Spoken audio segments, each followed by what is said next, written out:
ఇవాళ ఇంత ఒక అద్భుతమైన రాష్ట్రం, దిగ్విజయంగా దూసుకుపోతున్న రాష్ట్రాన్ని ఇవాళ కాంగ్రెస్ ప్రభుత్వం ఆగం చేసి పారేసింది. మంత్రులు, క్యాబినెట్ ప్రజల కష్టాలను పట్టించుకోవాల్సింది పోయి, ప్రజల గురించి ఆలోచించాల్సింది పోయి, తాము దంచుకోవడం మీదనే ఆలోచన చేస్తున్నారు. నిత్యం మంత్రుల మధ్య గొడవ. ముఖ్యమంత్రి చోద్యం చూస్తున్నాడు. ముఖ్యమంత్రి గారు ఇవాళ ముఖ్యమంత్రి మీదనే డైరెక్ట్గా మంత్రులు ఆరోపణలు చేస్తూ ఉన్నారు. ఇదంతా కూడా ఇవాళ ప్రజలు బాధపడుతున్నటువంటి పరిస్థితి. అంటే పాలన గాడి తప్పింది, వ్యవస్థలు కుప్పగూలిపోతూ ఉన్నాయి, రాష్ట్రంలో అరాచకత్వం ఇవాళ నెలకొన్నటువంటి పరిస్థితి ఉంది. దీని మీద కేంద్ర ప్రభుత్వం విచారణ జరపాలని మేము డిమాండ్ చేస్తూ ఉన్నాం. ఇప్పుడు ఇది మేం చెప్తున్నది కాదు కదా, స్వయంగా ఒక క్యాబినెట్ మంత్రి కుటుంబ సభ్యులే చెప్తా ఉన్నారు. తుపాకీ ముఖ్యమంత్రే ఇచ్చిండు అని చెప్తున్నారు, గన్ను పెట్టి వాటాల కోసం వసూలు చేసిండ్రు అని చెప్తున్నారు, ఫైళ్ళు ఆపిన్రు తమ్ముళ్ళ కోసము అని చెప్తా ఉన్నారు, టెండర్లు వేయొద్దని హుకుం జారీ చేసిండ్రు అని చెప్తా ఉన్నారు.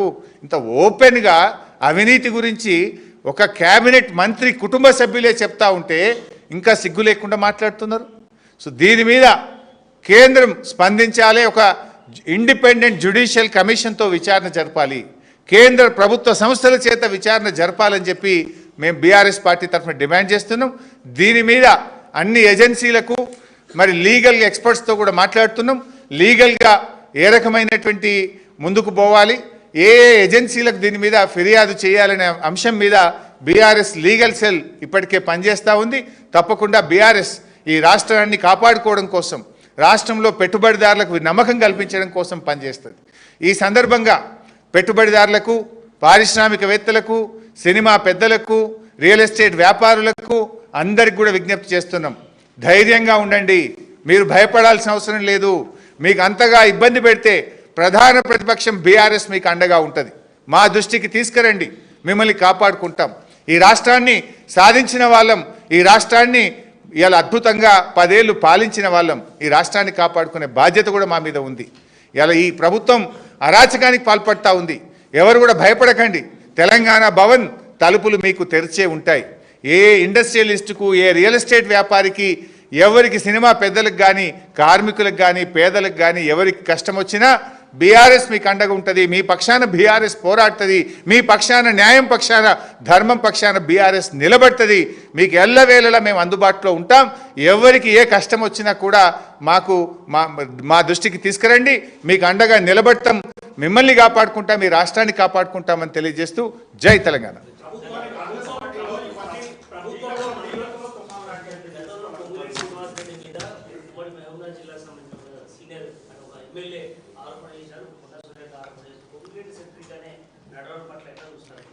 ఎవరు సెంట్రిక్ అనేది మాకు అనవసరం, అందరూ సెంట్రిక్ అయిన. ఇప్పుడు మీరు ఏ మంత్రి కొట్లాడుకోలేదే, మీకు పేర్లు నేను చెప్పి ఒకటి నా నోరు ఎందుకు ఖరాబ్ చేసుకోవాలి, కానీ కొట్లాడని మంత్రులు ఎవరు? నిన్నటికి నిన్న దేవాదాయ శాఖ నుంచి టెండర్లు పిలిచారు, టెండర్ ఫైనల్ అయింది. దాన్ని రద్దు చేసి దేవాదాయ శాఖ నుంచి ఆర్ఎండ్బి శాఖకి ఎందుకు ట్రాన్స్ఫర్ జరిగింది? టెండర్లు దక్కించుకోవడం కోసమే కదా. ఓపెన్గా వాళ్ళే చెప్తున్నారు కదా. ఇలా కమిషన్ల కోసం ఒక మంత్రి గారికి ఎక్కువ బిల్లులు, కంపెనీకి బిల్లులు ఎక్కువ చెల్లించారు, మా డిపార్ట్మెంట్లకు బిల్లులు వస్తలేవు అంటే దేనికోసం? బిల్లుల పంపిణీలో పంచాయతీలు, కమిషన్లలో పంచాయతీ, వాటాల్లో పంచాయతీ, ఇలా భూ కబ్జాల్లో పంచాయతీ, ఇవన్నీ స్పష్టంగా కనబడతా ఉన్నాయి.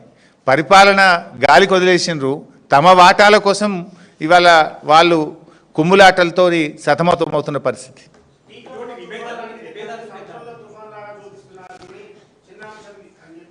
చిన్నదా పెద్దదా మేం చెప్పలేదు, రాష్ట్ర ప్రజలందరూ చూస్తున్నారు. చెప్పింది ఎవరు? స్వయంగా కేబినెట్ మంత్రి గారి కుటుంబ సభ్యులే చెప్తున్నారు.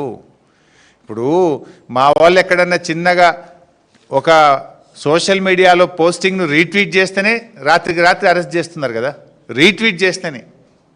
మరి ఇక్కడ ఇంత ఓపెన్గా టెండర్లు వేయొద్దని బెదిరిస్తుంటే, తుపాకులు పట్టుకొని తిరుగుతుంటే ఇవి కనబడతలేవా డీజీపీకి? ఆ డీజీపీ ఏదో మొన్న మాట్లాడింది కదా, ఏది పింక్ బుక్ లేదు, రెడ్ బుక్ లేదు, అంత కాకి బుక్కే ఉందన్నాడు కదా. మరి ఆ కాకి బుక్లో ఇవి లేవా? ఆ కాకి బుక్లో శివధర్ రెడ్డికి ఇవి కనబడతలేవా? రూల్స్ అందరికీ ఒకటే ఉండయా శివధర్ రెడ్డి గారు? Thank you.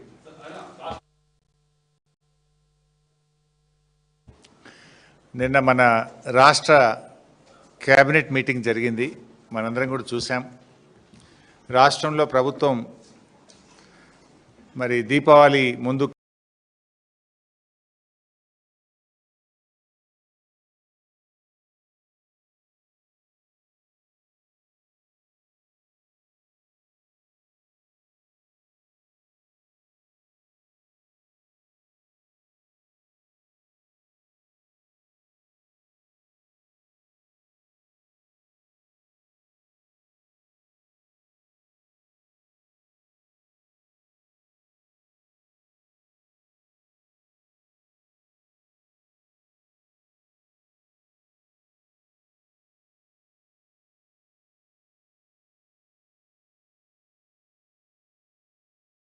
థ్యాంక్ యూ రావాల్సిన బోనస్ డబ్బులు 1,300 కోట్ల రూపాయలు విడుదల చేస్తారేమో అని అనుకున్నాం.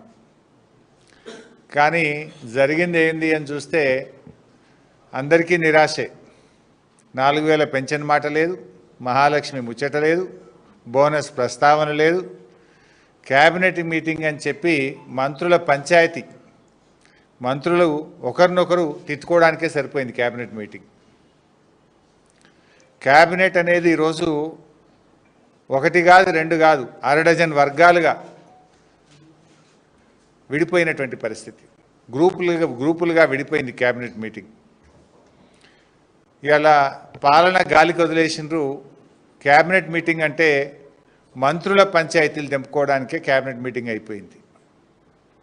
కమిషన్ల కోసం ఒకరు, కాంట్రాక్ట్ల కోసం ఒకరు, వాటాల కోసం ఒకరు, అక్రమ వసూళ్లలో పంచుకోవడంలో పోరాటం, కబ్జాల కోసం, పోస్టింగ్ల కోసం, ఈ రకంగా క్యాబినెట్ అనేది ఇలా వర్గాలుగా విడిపోయి, ఇలా క్యాబినెట్ అంటే అదొక మంత్రుల క్యాబినెట్ లెక్క లేదు, దండుపాలెం ముఠా లెక్క అయిపోయింది.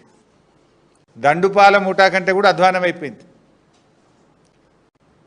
ప్రతి దాంట్లో కొట్లాట్లే. మనం ఇది ఓపెన్గానే చూస్తున్నాం కదా. గత కొద్ది రోజులుగా ఈ మంత్రి ఆ మంత్రిని, ఆ మంత్రి ఈ మంత్రిని, పోస్టింగ్ల కోసం ఒక మంత్రి అలిగిండని, కమిషన్లు రాలేదని ఒక మంత్రి అలిగిండని, కాంట్రాక్ట్ల కోసం మంత్రుల మధ్య తగాదా, వాటాల పంపిణీలో మంత్రుల మధ్య తగాదా, తనుకోవడానికే సరిపోయింది. ఇలా ఈవెన్ ఆ మంత్రులే ఇలా